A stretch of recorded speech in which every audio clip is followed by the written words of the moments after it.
guys, saya Willa. Welcome to the Deep Talk ID Podcast. Pada podcast hari ini kita kedatangan tamu yang sangat spesial. Sering juga loh diundang ke podcast yang lain. Tetapi podcast hari ini akan sangat menarik dan juga berbeda karena kita akan membahas sesuatu kasus yang sangat menarik dan juga jarang dibahas oleh siapapun. So, grab your snack, pakai set kamu dan siapkan kamu because today's episode bakal little deep dan juga sedikit berat. Yuk, tanpa basa-basi kita langsung perkenalkan kepada bintang tamu kita yang sangat spesial hari ini. Hai, saya Siren. Halo, saya Christian. Oke, tanpa berlama-lama yuk kita langsung masuk kepada podcast kita pada hari ini. Podcast kita hari ini akan berfokus membahas mengenai kasus penyadapan yang terjadi dari pihak Australia dan Indonesia. Dan sebelum itu saya mengundang kedua bintang spesial kita pada hari ini karena mereka pernah menangani kasus tersebut. Ya, betul. Jadi walaupun pembahasan kita hari ini sedikit berat, kita santai aja ya guys. Pertama-tama sebelum itu bagaimana kalian bisa mengetahui bahwa pihak Australia itu menyadap beberapa perangkat dari beberapa tokoh terpenting yang ada di Indonesia. Nah, jadi awalnya itu informasinya bocor lewat dokumen rahasia yang dibocorkan oleh mantan kontraktor Badan Intelijen Amerika Serikat yang bernama Edward Snowden. Dokumen-dokumen ini kemudian diterbitkan oleh media seperti The Guardian dan Australia Broadcasting Corporation yang menunjukkan bahwa Badan Intelijen Elektronik Australia mencoba untuk memantau aktivitas elektronik yang dilakukan oleh Presiden Indonesia dan beberapa pejabat Indonesia lainnya. Kalau bisa pihak Australia itu menyadap beberapa perangkat dari tokoh-tokoh tempat Indonesia, menurut kalian apa motif mereka melakukan hal tersebut?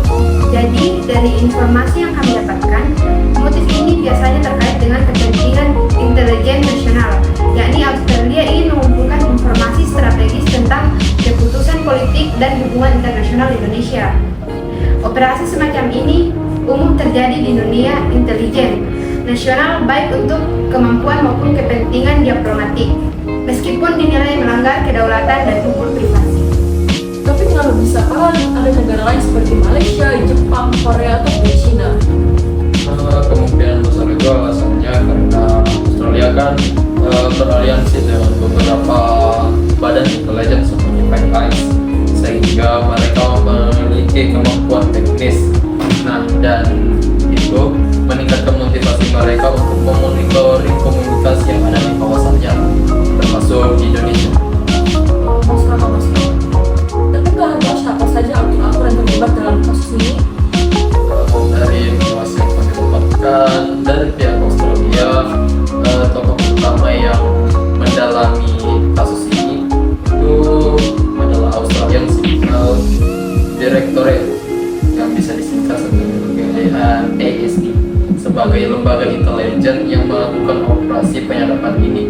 Dan ada juga pemerintah Australia yang dalam beberapa termasuk Perdana Menteri yang bernama Tony Abbott. Pada kasus tersebut namanya juga terungkap. Nah, dari pihak Indonesia, aktor yang terlibat adalah pemerintah Indonesia dengan Presiden Susilo Bambang Yudhoyono sebagai kepala negara yang menjadi target penyadapan. Kementerian Luar Negeri Republik Indonesia berperan dalam menyampaikan proses diplomatik dan mengelola respon resmi negara. Oh, pantesan pada saat kasus itu terjadi pada tahun 2009. Dan dimana setelah saya itu terjadi pada saat masa pemerintahan Presiden Susilo Bambang Yudhoyono dan lalu terungkap di publik pada tahun 2013 melalui media internasional. Iya benar, operasi ini diduga dilakukan oleh Badan Intelijen Australia dari Canberra dengan memanfaatkan jaringan komunikasi internasional seperti satelit dan jaringan telekomunikasi lainnya. Menurut saya, tindakan yang dilakukan oleh Australia ini dipandang tidak bagus karena tidak bersahabat oleh norma yang dilakukan oleh hubungan internasional, karena kedua konflik diplomatik terjadi di ranah diplomasi, bukan karena konflik bersenjata. Benar sekali, dampak dari kasus ini juga membuat menurunnya kepercayaan antar negara karena menyebabkan turunnya rasa saling percaya antar negara Indonesia dan Australia.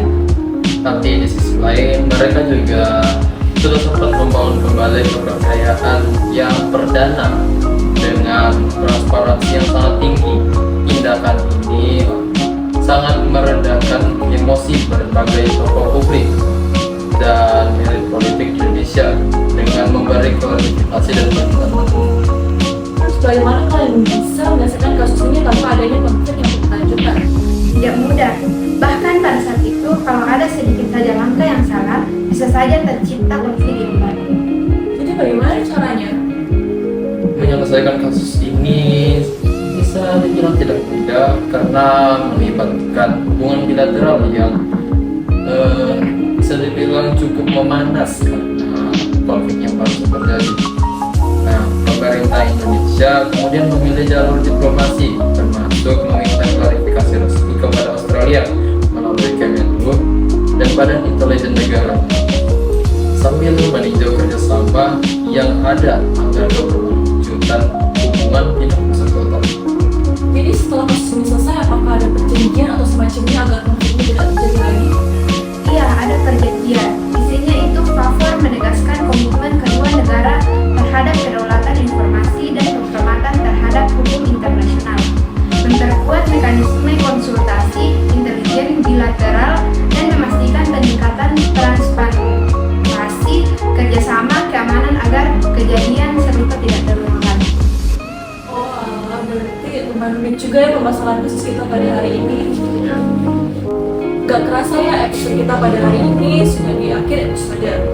Kalau kalian suka dengan episode kali ini, bisa share ke teman-teman kalian yang butuh pengetahuan lebih mengenai negara kita.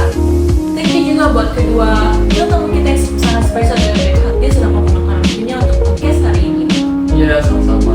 Dan terima kasih juga atas undangannya. Okay guys, see you on the next episode. Stay happy, stay humble, and stay positive. Bye guys!